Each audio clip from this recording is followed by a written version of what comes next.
Je vais à la rencontre d'un bout de femme dynamique, généreuse, comédienne, journaliste, promotrice d'un festival de renommée internationale qui se produit tous les ans au Congo-Brazzaville. Elle, c'est bien sûr lauréate Séphise Bikuta Lutaya.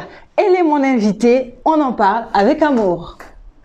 Il y a précisément 16 ans qu'elle a eu une idée géniale, une merveilleuse idée de mettre au service du continent africain un festival de l'humour.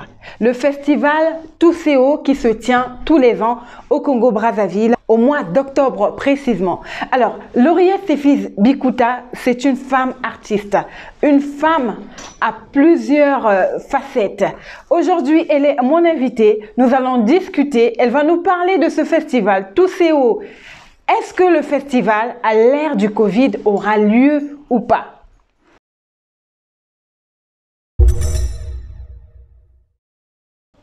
Oh, quelqu'un rentre dans le champ. Bonjour lauréate. Bonjour amour. Ça va? Ça va. Ça va. Ben, tu es mon invité aujourd'hui, mais qui reçoit qui? Je fais comme si j'étais chez moi. Ok, bon, tu es chez toi. Voilà. Je suis chez lauréate, mais c'est aussi chez moi. Je me comporte comme si j'étais chez moi. Elle est mon invitée dans cette émission. D'abord, d'entrée de jeu, Touséo cette année aura lieu ou pas? Bien sûr, malgré le Covid, le festival Touséo, la 13e édition, se tiendra du 29 au 31 octobre 2020 et ça sera en ligne. Voilà, mais comme tu ne m'as pas demandé d'enlever mon tranche, je l'enlève. Ça veut dire que c'est moi qui suis chez moi. Je l'enlève et puis je te propose qu'on s'asseye, qu'on se mette un peu à l'aise. Salut à toutes et à tous. Voilà, je suis là avec mon invité, lauréate Séphise Bikuta Lutaya. Bonjour. Bonjour, Amand. Là, nous sommes bien installés. Tu nous disais que cette année, le festival Touséo aura lieu. Quand exactement? Où? Parce que là, nous sommes au mois d'octobre déjà, vers la fin du mois d'octobre, et tu es à Paris. Où? Quand? Bonjour amour, bonjour à tous ceux qui nous suivent à travers cette émission. On en parle avec amour. Je suis lauréate Séphise Bikuta Lutaya. Cette année, comme tous les mois d'octobre, le festival Touséo aura bien lieu, mais par rapport au Covid, on a décidé de faire une édition assez spéciale. Donc tout se passera sur, pour ne pas faire la pub, en ligne, avec une application que nous allons communiquer à tous nos spectateurs, à tous nos publics, aux artistes et tous ceux qui nous suivent depuis 16 ans à travers le monde. Et pour cette saison spéciale, est-ce que les invités, enfin ceux qui vont prester, les humoristes, sont connus? Oui, ils sont connus, ils viennent de la RDC. Il y aura Abel Boala, professeur Martinez, du Bénin avec Pacheco et Eliphaz. Il y aura le Togo avec Modeste MP3. Pourquoi ce nom? Que signifie Touséo? Déjà, Touséo veut dire les rires, c'est en langue Congo, beaucoup parlé au sud de la République du Congo et puis un peu dans la zone géographique du Royaume Congo. Touséo, ça veut dire les rires. Ça veut aussi dire le vivre ensemble parce que c'est le partage. En fait, à travers Touséo, j'appelle à réunir ou à rassembler. Touséo, c'est-à-dire mets-nous là. Réunis-nous, mets-nous ensemble. Voilà, mets-nous ensemble, c'est ce que ça veut dire. Touséo, mets-nous ensemble, rassemble-nous, réunis-nous. Donc c'est ce que ça veut dire. Mais on t'appelle aussi Matouséo, pourquoi? Oui, parce que en même temps c'est aussi un nom qu'on attribue à une femme qui est toujours joviale, une femme très gentille, en fait, qui partage l'amour, le bonheur. Mais j'ai l'impression que tu es en train de te décrire en fait. En fait, c'est ça, Matouséo. Donc, elle c'est Matouséo. Elle est toujours, voilà. Donc, du coup, c'est devenu aussi mon nom parce que c'est aussi un nom. C'est aussi un nom, c'est aussi ton caractère, en fait. Tu as toujours été joviale, joyeuse. Alors, Lauriette, mais quel est le secret? Parce que quand on te voit, quelqu'un m'a dit, Amour, c'est bizarre. On a l'impression que Lauriette, elle prend pas de rides. Elle change pas. Et quand vous vous retrouvez encore, vous faites vos histoires là, elle n'a pas changé. Bah, c'est peut-être. Quel est le secret Peut-être que c'est pas de ton bien-être apparent, de ce bonheur que tu renvoies, quel est le secret de ta joie de vivre? D'abord, je pense que c'est inné, c'est naturel, et puis j'ai toujours mon âme d'enfant. En fait, je n'arrive pas à vieillir. Je ne sais pas c'est quoi la vieillesse, en fait. Pour moi, tous les jours, je suis la éternel enfant, comment on va jouer encore? Oui, j'adore jouer, j'adore. Enfin, je ne force pas, c'est vraiment naturel. Il n'y a pas quelque chose que je fais, voilà, c'est comme ça, moi-même, je ne peux pas expliquer ça.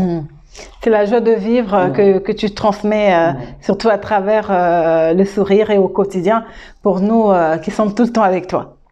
Alors, Lauriette, maintenant, s'il y a un mot qui te définit, ce serait lequel? Bah, amour, c'est pourquoi on en parle avec amour. C'est moi peut-être L'amour. Parce que ça rime avec humour, l'amour? Non, pas parce que ça rime forcément avec amour, mais c'est... Avec humour. Voilà, amour, ça rime avec humour. Ouais. De toutes les façons, c'est beau. Hein. Humour, voilà, c'est la joie, c'est le partage, comme je dis. C'est tout, c'est beau, tout simplement.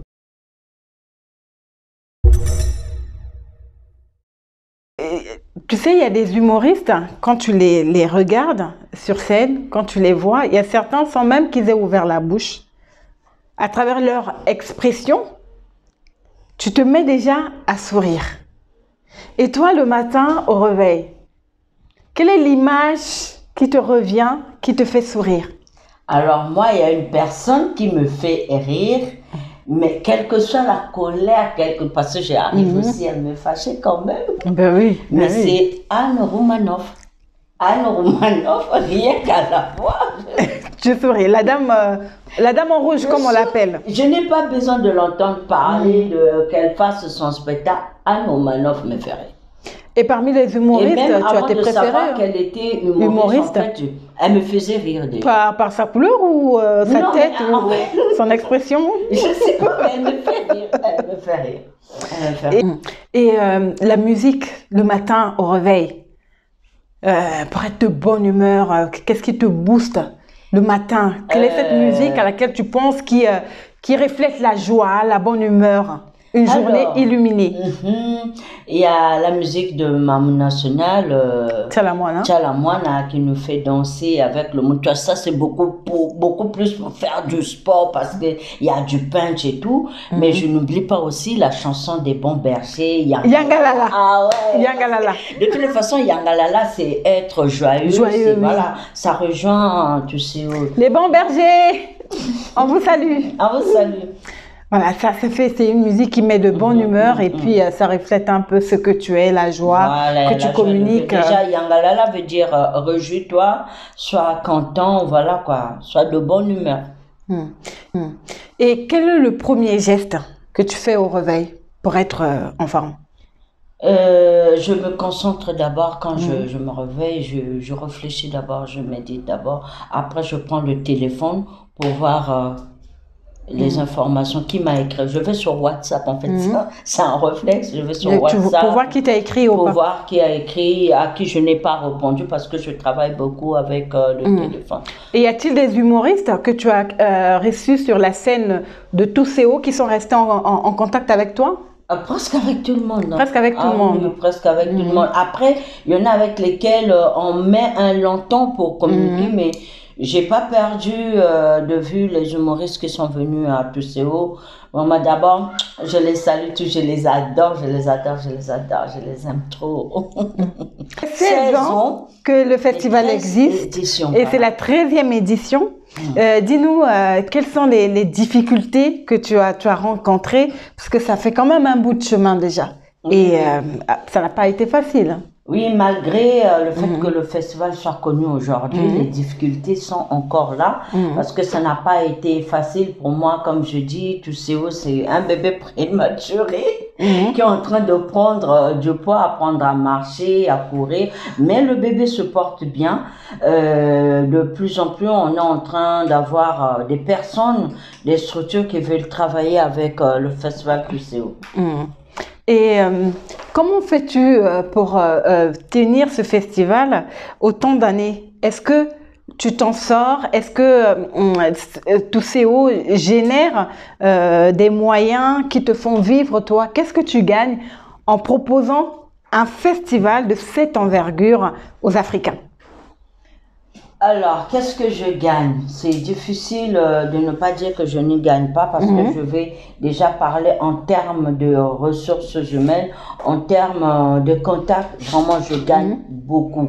Après, financièrement, je pense qu'avec le festival QCO, il y a un problème de management, de marketing, des professionnels, vraiment un peu plus de professionnels autour de moi, un peu plus de réseau, un peu plus d'ouverture pour que ce festival puisse, en termes de finances, continuer à exister. C'est pourquoi d'ailleurs cette année, il était prévu de faire une édition verte, une édition pour aller vers l'autofinancement du festival, parce que c'est pas facile dans un pays comme le Congo et même dans le contexte actuel un peu partout. Nous sommes en France actuellement, nous savons aussi comment ça se passe ici. Ça devient difficile, donc il faut vraiment penser aux bons moyens de générer des finances. Des finances, oui. Et voilà, il faut vraiment multiplier des stratégies pour le faire, parce que les gens effectivement se posent la question de savoir comment elle fait pour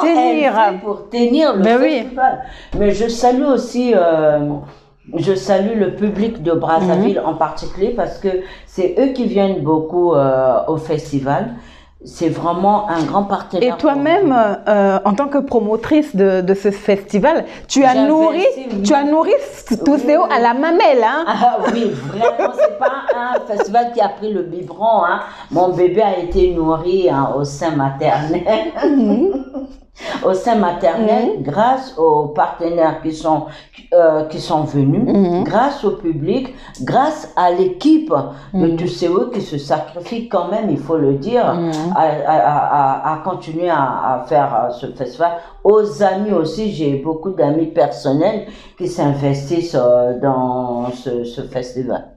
Et Lauriat, dis-moi, tu es du Congo Brazzaville, une fille du fleuve, un pays influencé par la musique d'en face aussi. Les deux Congos, nous savons, le grand Congo vibre par la danse, par le makinou. Et toi, tu crées un festival de l'humour. Parce que le rire n'est pas loin du makinou. Déjà, même quand on danse le makinou, le grand secret, c'est le sourire. Il faut avoir le sourire à la bouche. Tu ne peux pas danser comme ça. C'est pas possible quand on danse, tu vois. Hein, mais peut-être comme il y a maintenant des danses de Bapomba, peut-être qu'il faut. Oh, mais non, mais le rire a toujours existé. Moi, je pense que c'est même le premier langage humain. Quand bébé naît, la première des choses, voilà, il commence par le rire pour communiquer avec ses parents, avec tout le monde. Et aujourd'hui même, quand on croise quelqu'un dans la rue, imagine si tu ne sais pas parler sa langue, rien que le rire, rien que le sourire, on arrive à communiquer. Donc, le rire, la musique ne vient pas empiéter sur le rire, et les deux vont ensemble. Les deux vont ensemble. Dans toutes ces éditions de QCO, est-ce qu'il y a des artistes, des humoristes qui t'ont particulièrement marqué? Oui, il y a des humoristes qui m'ont marqué déjà au début du festival QCO. Il y a un groupe de Brazzaville qu'on appelait Large Horizon. J'ai été touchée par ce groupe parce que quand on a fini de faire le festival, je travaillais à l'époque au Centre culturel français, actuellement Institut français du Congo. Ils sont venus me voir pour me dire merci. Avec le peu d'argent qu'on leur avait payé, ils ont même voulu me donner pour m'acheter ce qu'on appelle chez nous la bière. C'est un terme, une expression pour dire merci. Et puis voilà quoi. J'étais vraiment touchée, j'étais très marquée. Et il y a aussi l'édition des 10 ans de QCO, un humoriste du Gabon, Manitou, qui est venu avec un trophée. pour récompenser tous les efforts que j'ai fournis. J'étais choquée, mais vraiment émue aux larmes à la fin du festival de le voir monter sur scène et me remettre ce trophée. En même temps aussi, des humoristes qui ont commencé à m'inviter chez eux, comme Zebal, qui m'avait invité en tant que marraine au festival, à son festival Fiche Guinée, Fiche Guinée à Conakry, c'était l'année passée. Et cette année, j'étais au Niger avec le festival Rire Niamey. Là aussi, j'étais la marraine parce que c'était des artistes qui sont venus en fait au Congo.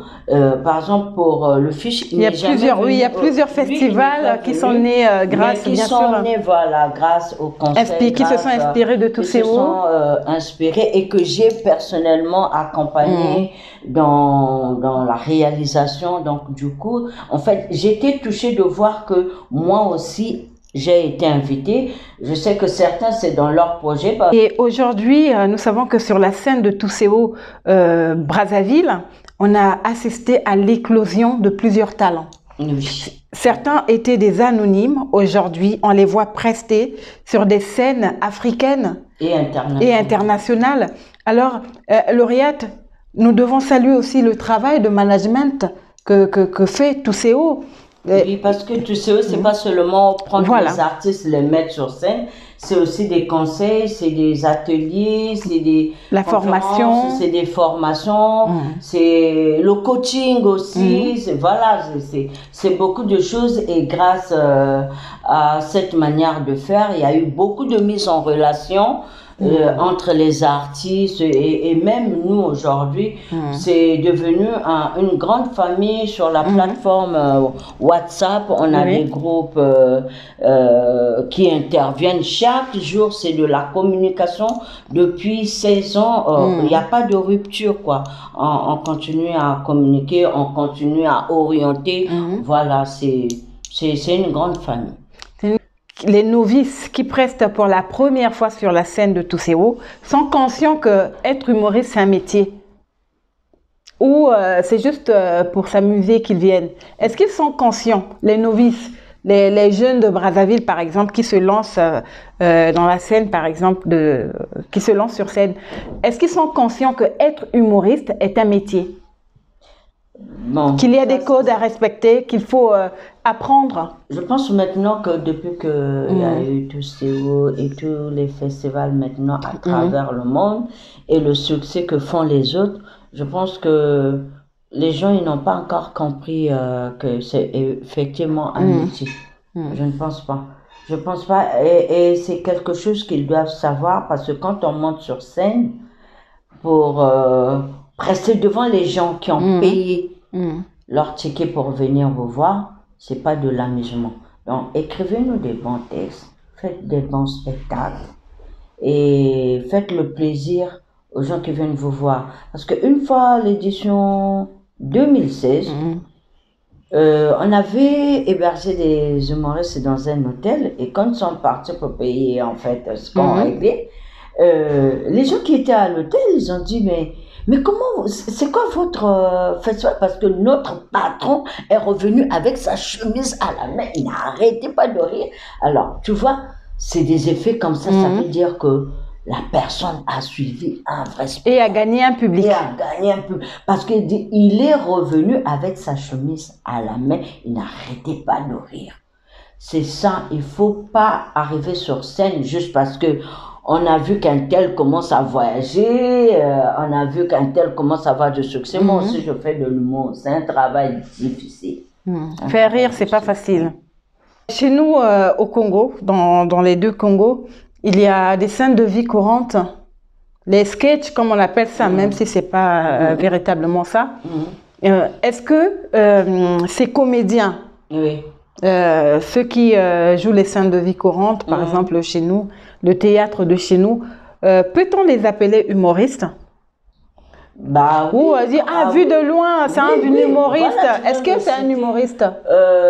En fait, on les appelle parce qu'ils arrivent à nous faire rire. Pour moi, il est humoriste, sauf, déjà, il a déjà fait des scènes, hein, de stand-up, oui. Il est humoriste, en fait, c'est celui qui fait rire. L'humoriste, aujourd'hui, c'est pas celui qui est parvenu maintenant à faire de stand-up. Mais dans nos familles, il y a des gens qui sont drôles. Voilà, doit-on les appeler les humoristes ou pas? Ici, humoristes, on les appelle humoristes parce que ça devient une profession. C'est un métier. Voilà, un métier. Mais sinon, les humoristes, on les voit partout. Et certains même ne sont pas passés sur scène, mais ils arrivent à vous faire rire. C'est de l'humour. C'est pas donné pour une classe de personnes. Après, il y en a qui en ont fait un métier. À ce moment-là, son métier, c'est humoriste parce qu'il est professionnel. Mais les humoristes... C'est quoi la différence entre un humoriste et un comédien? Est-ce qu'un comédien peut faire un humoriste? Déjà, le comédien, c'est déjà le métier de la scène. L'humoriste aussi, c'est le métier de la scène. Après, l'humoriste s'est distingué. En fait, c'est juste une discipline dans la comédie, dans le théâtre.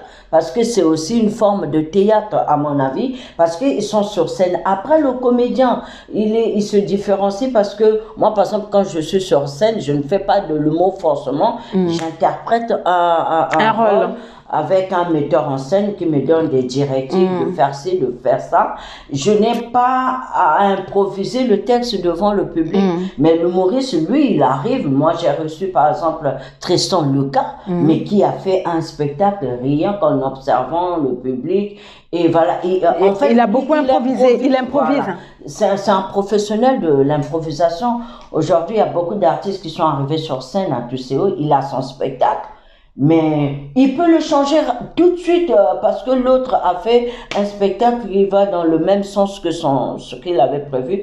Il peut facilement changer, mais dans un métier lauréate où ce n'est pas seulement le texte qui compte, parce que quand on est humoriste ou quand on fait de la scène, il y a aussi la gestion de la scène, les mouvements, les déplacements. C'est là où les comédiens, les humoristes ont beaucoup de problèmes par rapport aux comédiens qui connaissent bien gérer un peu. En fait, quand vous êtes ensemble avec ces artistes-là, vous comprenez mieux. Parce que quand j'ai reçu les humoristes pour la première fois, eux, ils ne connaissaient pas, par exemple, la fiche technique. La fiche technique, voilà. Voilà quoi, le technicien, le rôle du technicien, même la présentation, le résumé. Là, écrire un numéro, problème jusqu'aujourd'hui. Mes chers humoristes, il y a encore beaucoup de travail à faire avec vous. C'est vraiment des dossiers à gérer, quoi. Donc, c'est pourquoi, effectivement, on fait intervenir des ateliers, des formations pour ça. Parce qu'un comédien, lui, en fait, la gestion de la scène, il connaît, quoi. Ouais. Oui, et au Congo-Brazzaville, je voulais d'abord, pour que les gens comprennent un peu cette nuance, humoriste, comédien.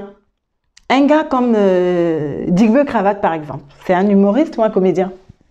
Pour moi, c'est un humoriste. C'est un humoriste, mais qui peut faire... Qui fait comédien aussi. Oui. Parce qu'en plus, aujourd'hui, on voit aussi, il y a des acteurs aussi du cinéma. Oui. Les mêmes qui peuvent être sur la scène de théâtre, ils font le cinéma, ils font de l'humour. Mais par exemple, au cinéma, on peut t'arrêter.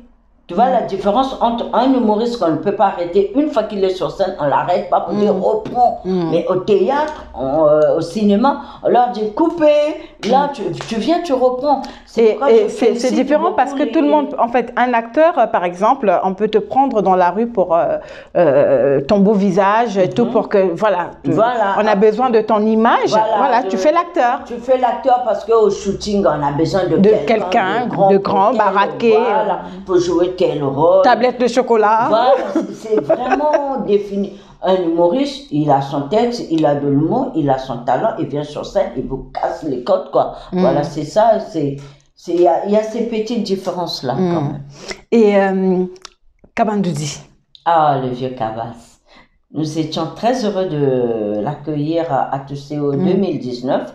C'était pour la première fois que personnellement je mettais un visage sur lui et beaucoup aussi à Brazzaville, le public nous connaissait Kabandeur et que à la radio parce que c'était c'était une voix radiophonique de l'humour. Donc, avec tous ses compères, on pense à Germaine Ololo. Germaine, voilà. Une grande dame du théâtre. Il était venu effectivement avec Germaine, ils ont joué ensemble. Et merci à Germaine qui a réussi à nous ramener Kabandoré parce que c'est grâce à elle que nous avons pu, voilà, comme ils travaillent ensemble tous les deux, c'est grâce à lui elle a pu convaincre Kabandoré de venir. On a passé une très belle édition. Et lui, c'est un humoriste ou un comédien? C'est un humoriste. Un humoriste. Un grand humoriste. Alors Lauriette, dis-moi, est-ce qu'il y a une astuce pour sourire quand on se réveille, on se lève, bon, je vais sourire? Il y en a, il suffit de prononcer la lettre de l'alphabet la plus comique, tu la connais? Ben non, faut m'apprendre. Hein. I. I. Voilà. Et moi, c'est facile, c'est efficace, c'est tout de suite. Et moi, on m'avait appris une astuce. Salut Eddy, tu te souviens de Eddy Mikolo, le grand réal? Oui. Il m'avait appris une astuce il y a quelques années déjà pour sourire. Il me demandait juste de dire banane. Oh, banane. Bah oui, c'est vrai, ça marche. Banane. Banane. Maintenant, c'est à vous, cher public, chers amis, de choisir entre le I et le banane. Tous ces hauts, c'est bien sûr du 29 au 31 octobre. C'est une édition, comme tu as dit, en ligne, connectée. Vous vous connectez et on en parle avec amour après le 31.